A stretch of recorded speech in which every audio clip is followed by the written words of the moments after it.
Ertalab uydan chiqib ketasiz. Nima uchun? Nima uchun mehnat qilyapsiz? Ro'zg'orim, bola chaqam, ota-onam deb.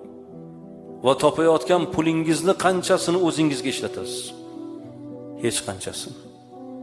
Butun borlig'ingiz o'zingiz kiymasangiz ham o'g'lim, qizim yaxshi kiysin, birovdan kam bo'lmasin, tengqurlardan kam bo'lmasin deb ota usti yupun bo'lsa ham bolasini yaxshi kiyintirib qo'yadi. Men ishonaman-da, mana shu yerda o'tirgan akalar bor-ku, siz pul topayapsiz, lekin o'zingizga qancha sarf qilsangiz, sizdan ayolingiz o'ziga ko'p sarf qiladi, to'g'rimi?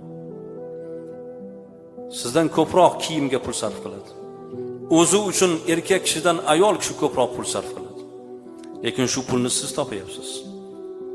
Shuning uchun do'stlaringiz orasida, tengqurlaringiz orasida usti yupun bir